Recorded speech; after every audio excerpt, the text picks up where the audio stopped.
अस्सलाम वालेकुम। आज मैं आपको बताऊंगा एक्सरसाइज 4.1 का क्वेश्चन नंबर 5 जो कि है फैक्टराइजेशन क्लास 9 का। ठीक है, तो चलिए टाइम ज़ाया किए बगैर आज करते हैं एक्सरसाइज जल्दी से क्वेश्चन नंबर 5। ठीक है, ये मैंने सवाल उतारा हुआ है क्वेश्चन नंबर 5 का पार्ट 1, 4a² माइनस 3b² और साथ ही साथ मैंने ये भी लिखा हुआ है using formula a² minus b² a+b और a माइनस बी। सबसे पहले तो हम सवाल को समझते हैं। जब भी आपके पास पहला वाला भी स्क्वायर हो और दूसरा वाला भी स्क्वायर हो, दो टर्म दी हो, पहला वाला भी स्क्वायर और दूसरा वाला भी स्क्वायर, तब आप ये वाला फॉर्मूला लगाएंगे। ठीक है, पहली शर्त ये है कि दो टर्म दी हो, दो टर्म दी हुई है, एक ये तो हो गई, और दोनों स्क्वायर हो। स्क्वायर कैसे पता लग रहा है? इसके ऊपर भी स्क्वायर, इसके ऊपर भी स्क्वायर। उसका ऐसे भी पता लग रहा है कि 2 2 4 होता है और 3 3 9 होता है। ठीक है, तो ये फॉर्मूला लगेगा सिंपल। सबसे पहले तो इसको हम a² माइनस b² में पैक करते हैं, a² माइनस b² में पैक करते हैं। 4 का हाफ 2, a का हाफ a, ठीक है, 3 और ये b। अब आपके पास a b की वैल्यू आ गई है। अब आप क्या करोगे? a plus b, a plus b, a plus b, a plus b. अब लिखोगे आप a माइनस बी, तो a minus b, a minus b, simple. ये आपका इस तरह जवाब आ गया। कोई इसमें मुश्किल नहीं था, सबसे आसान था, ये तो बहुत आसान था। ठीक है, चलें, कुछ नहीं समझ में आया होगा दोबारा कर लेते हैं, दूसरा कर लेते हैं। इसका मैं अब देखें मैं क्या कर रहा हूँ, मैं सिर्फ इसके ब्रैकेट्स जो है वो रिमूव कर रहा हूँ और कुछ भी नहीं, सिर्फ मैं ब्रैकेट्स इसके जो है वो बने रहेंगे। बाकी मैं सारी अंदर का जो मटेरियल है वो मैंने रिमूव करा है, सिर्फ समझाने के लिए कि सवाल कितना आसान है। अच्छा जी, दूसरा इसका पार्ट दिया हुआ है आपको 16x² माइनस 25y²। अब 16x² दिया हुआ है माइनस 25y² दिया हुआ। मैंने अभी थोड़ी देर पहले समझाया था कि दो टर्म्स होनी चाहिए, दो टर्म्स हैं। फिर ये देख लेंगे ये दोनों टर्म्स स्क्वायर बनती हैं या नहीं बनती है। भाई 16 तो बनती है, 4 4 16, 25 बनता है नहीं बनता? बनता है, बिल्कुल 5 का बनता है। तो यानी कि ये फॉर्मूला इस पर पुट हो सकता है। तो सबसे पहले a² b² निकाल लेते हैं। a² आपके पास हो जाएगा 16 का हाफ 4, और x के ऊपर जो स्क्वायर था वो हमने बाहर लगा दिया। इसी तरह 25 का हाफ 5 और y के ऊपर जो स्क्वायर था वो हमने बाहर लगा दिया। a की वैल्यू भी आ गई, b की वैल्यू भी आ गई। a plus b, a minus b, आपका आंसर हो गया। कोई मुश्किल था? नहीं, कुछ मुश्किल नहीं था। चलें इसका अगला वाला सवाल कर लेते हैं। अगर आपको ये भी मुश्किल लग रहा है तो ये हमने फिर दोबारा अंदर से इसके ये पूरा मिटा दिया। ठीक है, ये देखिए मैंने इसको पूरा इसको इसी तरह मिटा दिया। दूसरा कर लेते हैं, कोई मसला नहीं है। दूसरा कैसे करेंगे भाई? 3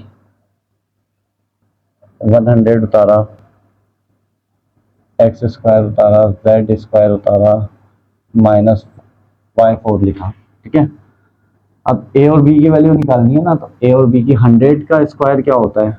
100 का नहीं, सॉरी, 100 किसका स्क्वायर होता है? 10 का स्क्वायर होता है। 10 10 का 100 होता है। x और z ऐसे ही लिख दिया क्योंकि दोनों के पास स्क्वायर था।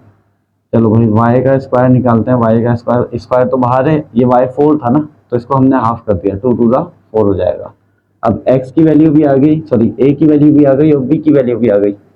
a की वैल्यू आपने लिखी a प्लस बी, इसी तरह a माइनस बी। आपका आंसर सॉल्व हो गया। कोई मुश्किल था? है कोई मुश्किल था? नहीं था। चलें अब हम करते हैं इसका 4। मैं वैसे आपको घर के लिए दे दूं इसके, लेकिन कोशिश कर रहा हूँ कि ना दूं, क्या करूँ समझ में नहीं आ रहा। माशाल्लाह इतना तो हो गया होगा आपको क्लियर कि करना क्या है। तो मैं इसके 4 सवाल करूँगा, इसके बाद फिर दूसरा सवाल की तरफ बढ़ेंगे। एक दिया हुआ है भाई हमें 1/100, एक्स के पास 4 दिया हुआ है, माइनस 100, वाई के पास 4 दिया हुआ है। अरे भाई ये क्या हो गया? ये तो अपॉन वाली वैल्यू आ गई, और अपॉन वाली वैल्यू आने के बाद बच्चे जो है ये करते हैं ये सवाल तो मुश्किल हो गया, सबसे आसान सवाल है। मैंने क्या बोला है, पहले स्क्वायर देखें, स्क्वायर है या नहीं है। 100 का स्क्वायर अभी थोड़ी देर पहले ही निकाला था, 10 आया था, तो सॉल्व कर देते हैं। 1 का स्क्वायर तो कुछ होता ही नहीं है, 1 ही रहता है, तो 100 की जगह पे लिख दिया हमने 10, और x के पावर 4 है तो सिंपल x के पावर 2 लगा दिया। ये हमारी a की टर्म बन गई, a की वैल्यू बन गई। अब b पे आ जाते हैं, 100 दिया हुआ यानी कि 10, y4 दिया हुआ यानी कि y स्क्वायर, ठीक है, स्क्वायर एक बाहर भी है, y स्क्वायर स्क्वायर 4 बन जाएगा, यही कंडीशन बनेगी, स्क्वायर स्क्वायर 4 बन जाएगा, यही कंडीशन बनेगी। जब a की वैल्यू भी आ गई है, b की वैल्यू भी आ गई है, तो मसला क्या है, a plus b, a minus b put करना है। ये a प्लस ये b, इसी तरह ये a, और इसको ऐसा करके लिख दूंगा, a माइनस b, ठीक है। चलें, इसके मैंने 4 सवाल करवा दिए हैं, 5वां और 6वां आपने खुद करना है एज अ होमवर्क। मैं क्वेश्चन नंबर 6 का करवाता हूँ, ठीक है। इसको आप अच्छे से देखें, वीडियो को पॉज करके बैकवर्ड करके क्वेश्चन नंबर 6 करवाता हूँ।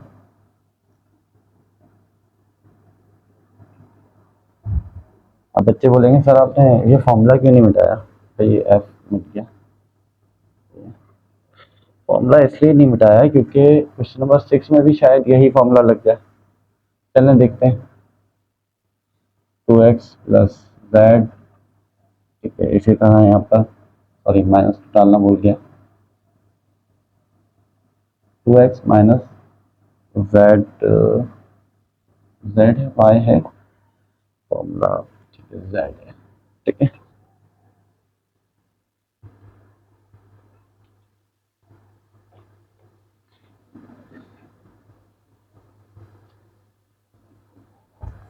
अच्छा जी, ये आपके पास 2 टर्म्स दी हुई हैं,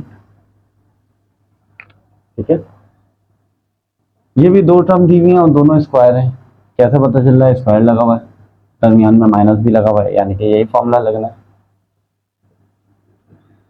चलें पहले ए स्क्वायर देख लेते हैं कि ए स्क्वायर आपके पास क्या है। ए स्क्वायर ये पूरी टर्म है, ये पूरी टर्म ए स्क्वायर आ गया, माइनस डाला,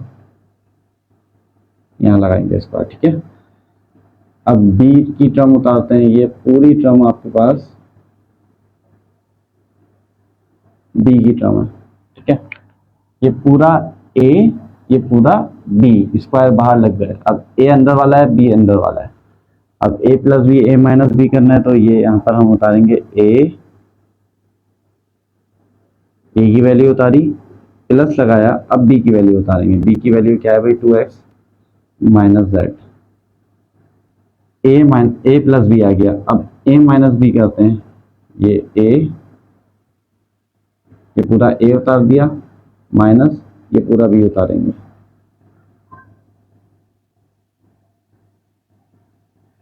इस तरह करके ये इसका एक आंसर आ जाएगा, ठीक है। इसके लिए मैं आपको ये बोलता हूँ कि इसके लिए आपके पास एक चांस है, चांस के बाद मैं आपको टास्क दे रहा हूँ। क्वेश्चन नंबर 6 का मैंने पार्ट 1 बताया है, ठीक है। पार्ट 2, 3, 4, 5, 6 आपने खुद ने करना है। अगर कोई इशू हो तो मुझे लाजमी वीडियो के जरिए, वो सॉरी व्हाट्सएप के जरिए से बताएं या कमेंट्स के जरिए से बताएं, तो फिर मैं आपको दोबारा समझा दूंगा। मैं उम्मीद करता हूँ कि आपको जो बताया है वो समझ आ गया होगा। जज़ाकल्लाह, अल्लाह हाफिज़।